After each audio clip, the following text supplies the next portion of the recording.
Now let's move on to some of the mods that I did not like. First one on my list is the intake manifold spacer and coolant bypass. So the spacer is supposed to be a thermal barrier that prevents heat soak from the lower half of your engine up into your intake plenum and your throttle body. It's supposed to keep your intake air cooler as it enters the engine to give you more horsepower, more performance.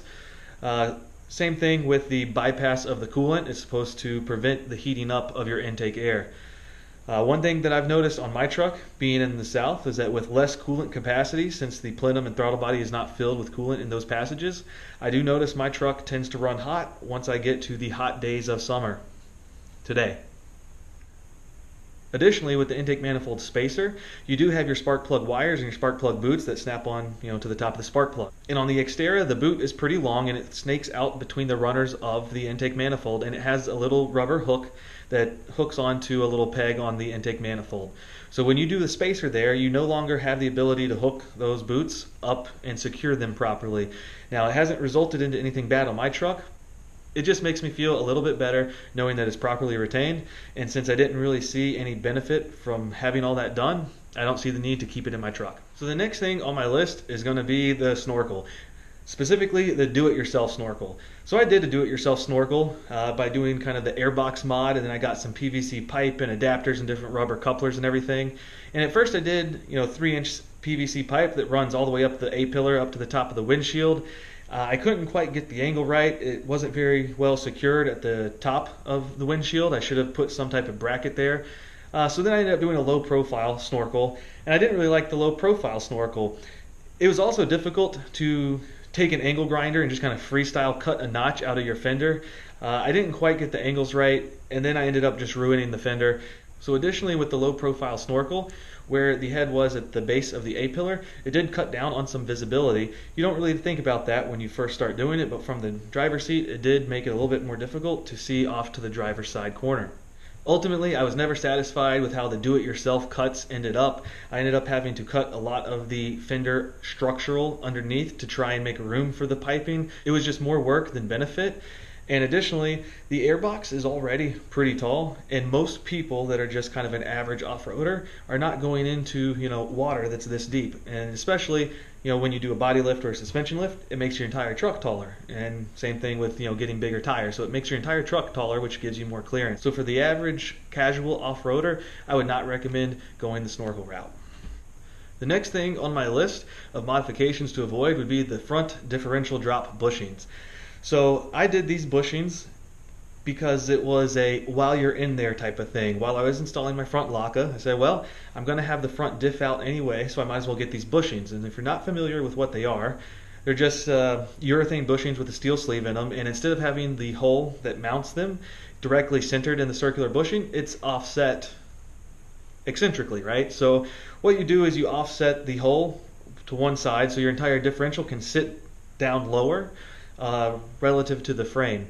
And the reason why you do that is because your CV axles attached to your front differential. When you do a suspension lift, you're drooping your angles more. You bind up your CV axles if you get too much suspension lift there.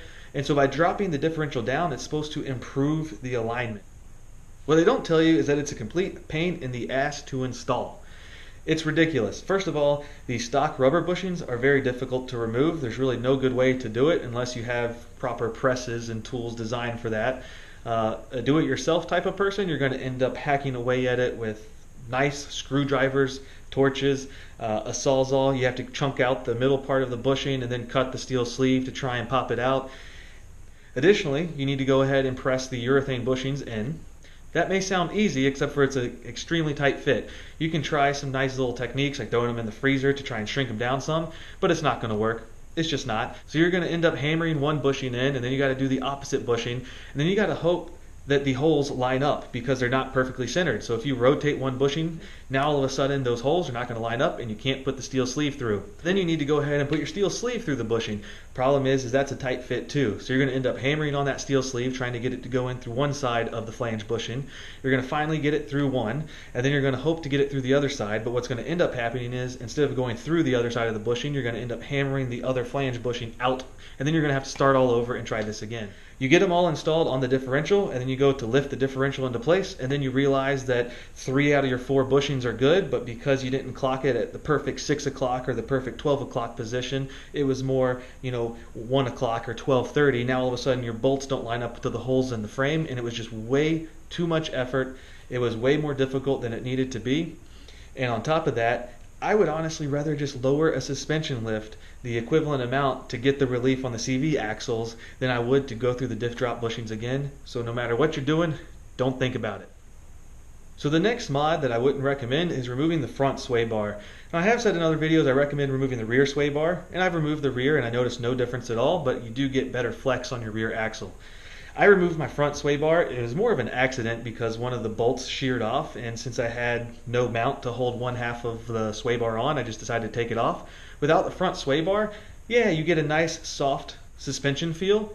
You do get a lot of flex on that front control arms, but it also makes your entire truck feel like a boat, because you will get insane body roll without that front sway bar installed. I dislike the on-road characteristics so much to the point I actually just got my welder and permanently attached the bracket back onto the truck. It was that bad that I'd rather have it permanently attached with a weld than to not have it at all. So the last thing on my list that I don't recommend is going to be too much bed liner. Now I do like the bed liner on the plastics because the plastics are going to be faded and gray and dull anyway. I did bed liner on my headliner inside my truck. I don't recommend that. You got grab handles up there, and now you got sandpaper on your fingers whenever you want to grab them. I actually went a little too crazy, and I did bed liner on the actual sheet metal of the vehicle, so the fender arches and then along right above the rock sliders down low. It looked good on the pictures on the internet. What they don't tell you is that soon after, it starts to fade. It makes it impossible to wash or clean, so then it just looks dingy and dirty all the time. But it just looked bad. It didn't look as sharp and as crisp as you see when it's brand new right after you finish Herculining your fenders. So I don't recommend bed liner on the fenders. I also did the spray-on bed liner on my rims because I thought the blacked out rims, kind of the stealth look, looked pretty cool. But the problems you run into on your rims is going to be that it gets really hot. It's susceptible to road debris, or if you're off-road, you might have something pop up and hit it, and then it just chips off, and then you got to touch it up again. It stays dirty. You can't use tire brushes really well when it's bed lined because it's just like sandpaper on your rims. Additionally, you get new tires, and then they take your weights off, and then they put new tires on, and they got to balance it in a different spot. So now you got another spot that needs to be touched up on your rims. I actually got rid of my old rims because they were bed lined and I didn't like them, and I wanted to get the plain alloy rims, and that's why you might have noticed on my truck, even though it's a 2004, I have the 15-inch alloy rims that were on the earlier Xterras. Purchased them on Craigslist for $60. Great deal, so I didn't have to deal with the bed liner on my rims anymore.